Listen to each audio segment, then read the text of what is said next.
Bonjour ladies and gentlemen et nouveaux visiteurs sur la chaîne YouTube.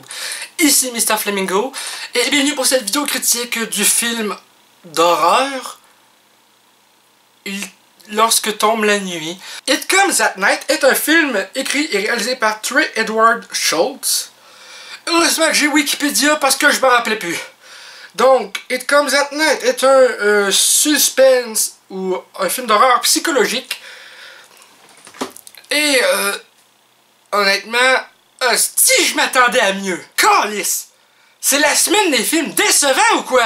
Je préférerais revoir le film La Momie plutôt que de revoir ce film.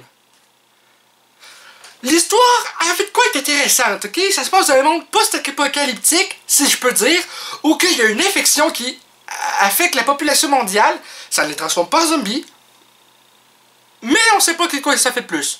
Ça leur fait des petites virus dessus, là, ils crachent du genre de sang noir ou quelque chose de gluant noir. J'ai compris fuck all au film. Fuck all! Les personnages sont quand même bien développés, ils sont intéressants, surtout les personnages principaux. Et à un moment donné dans le film, au tout début, ça commence avec la mort d'un personnage qui est le grand-père du personnage principal qui est un jeune homme de 17 ans. Ben, en tout cas, je dis que c'est le personnage principal, mais c'est le fils du personnage joué par Joel Edgerton. Le personnage du fils s'appelle Travis.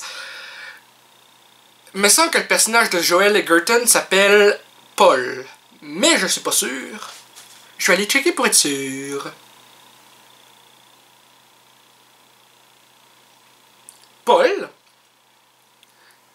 Et il y a Travis qui est le fils. Et il y a Sarah qui est jouée par Carmen Ejogo, si je le prononce correctement, qui joue la femme de Paul. C'est ça que ça fait quand t'as crissement pas de mémoire, hein? Tu dois chercher sur Wikipédia. Enfin bref. Comme je le disais, les personnages sont quand même pas super développés, mais ce qui est vraiment décevant avec ce film, et c'est là qu'on en vient au point, on commence avec une note de 100 sur 100. Et on va enlever 10 points par défaut. Et faites attention, ça va aller vite. On sait pas de l'épidémie, elle commence de quoi? On enlève 10 points, on est à 90. Après ça, la fin est pas bien expliquée, on est à 80. Les personnages méchants sont pas bien expliqués, ils ont pas un bon background, on enlève 10 points, on est à 70. L'histoire, elle prend trop de temps à démarrer, on enlève un autre 10 points, on est à 60. Il y a un personnage qui crève au début, mais on sait pas davantage c'est qui à part que c'est le grand-père, puis on sait pas comment il a attrapé le virus. On enlève un autre 10 points, on est à 50%.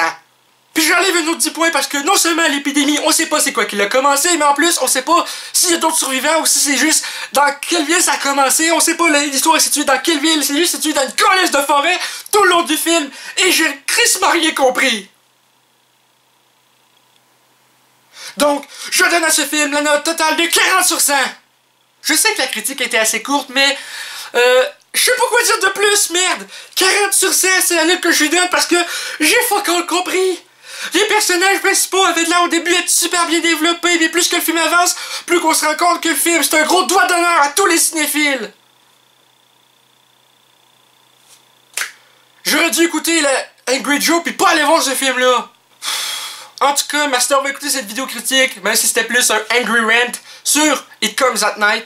J'espère que la vidéo vous a plu. Si c'est le cas, n'hésitez pas à laisser un commentaire. Un petit like, ça fait toujours plaisir. Et un abonnement à la chaîne pour savoir quand je ferai les prochaines vidéos. Et pour rejoindre le club et la gang de Flamants Roses. Tchou tchou.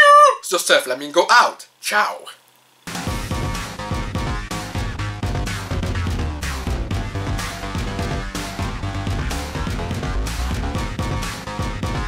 Hey le grand, c'est quoi que t'attends pour t'abonner, sacrament?